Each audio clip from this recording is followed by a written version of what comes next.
یہ سوال زبیر احمد شاہ صاحب کی طرف سے ہے۔ یہ پوچھتے ہیں، رسولوں نے لونڈیاں رکھی،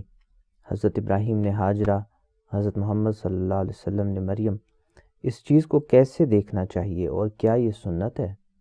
یہ لونڈی اور غلام کا ادارہ ایک زمانے کے تمدن میں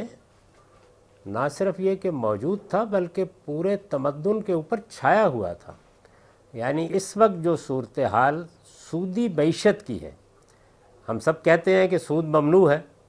سود ظلم ہے، قرآن نے منع کیا ہے، لیکن اس وقت سود کا معاملہ انفرادی نہیں رہا ہوا، اس کی بنیاد پر پوری معیشت قائم ہو گئی ہے۔ ایک زمانہ ایسا رہا ہے دنیا میں جس طرح عقائد میں شرک کی حکومت قائم ہو گئی تھی، اسی طرح غلامی بھی ایک انسٹیٹیوشن کے طور پر موجود تھی۔ اس میں لونڈیاں بھی تھیں، اس میں غلام بھی تھے۔ خود رسالت مآب صلی اللہ علیہ وسلم کی جب بعثت ہوئی ہے تو یہ کوئی مذہب نے اس ادارے کی ابتدا نہیں کی، اس کی ابتدا جنگ و جدال سے ہوئی، انسان کی جارحیت سے ہوئی۔ اگر آپ تاریخ کو پڑھیں تو یہ معلوم ہوتا ہے کہ شروع میں جب حملے کیے گئے، ایک قبیلے نے دوسرے قبیلے پر حملہ کیا تو اس کو سزا دینے کے لیے یہ انسٹیٹیوشن وجود میں آیا۔ گویا بین الاقوامی قانون جو قبائلی زندگی کا بین الاقوامی قانون تھا، اس میں یہ بات طے ہو گئی کہ اگر جارحیت کوئی کرتا ہے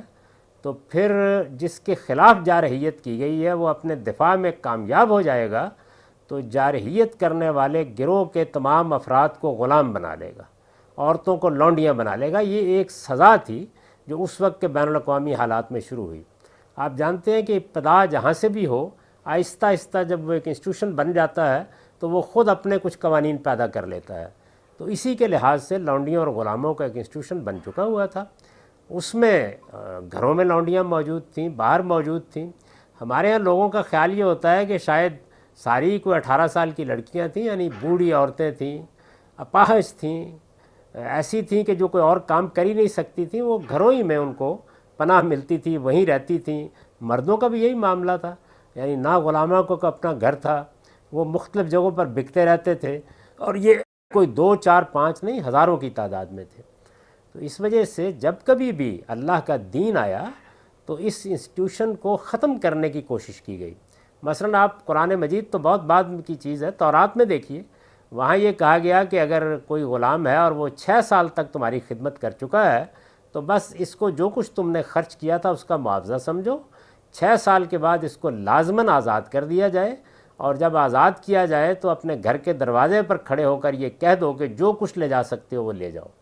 تو مذہب نے ہمیشہ اس کو ختم کرنے کی کوشش کی ہے، لیکن آپ جانتے ہیں کہ سیاسی، معاشرتی اور معاشی معاملات جب کوئی ٹریڈیشن، روایت اور عرف بن جائیں تو ان کو چشم زدن میں ختم نہیں کیا جا سکتا۔ قرآن نے بھی ان کو ختم کرنے کی کوشش کی اور اس کے لیے بڑا جامع قانون دیا۔ یعنی لونڈیاں اور غلام چونکہ جنگوئی میں بنائے جاتے تھے تو آپ جانتے ہیں کہ سورہ محمد میں یہ پابند کر دیا گیا کہ اب آئندہ کسی کو لونڈی یا غلام نہیں بنایا جائے گا، بلکہ قیدیوں کے معاملے میں یہ طریقہ ہوگا کہ یا آپ فدیہ لے کر چھوڑ دیں گے اور یا آپ احسان کے طور پر چھوڑ دیں گے۔ یہ گویا غلامی کے خاتمے کا اعلان تھا، اور جو موجود لوگ تھے ان کے بارے میں مکاتبت کا قانون سورہ نور میں آ گیا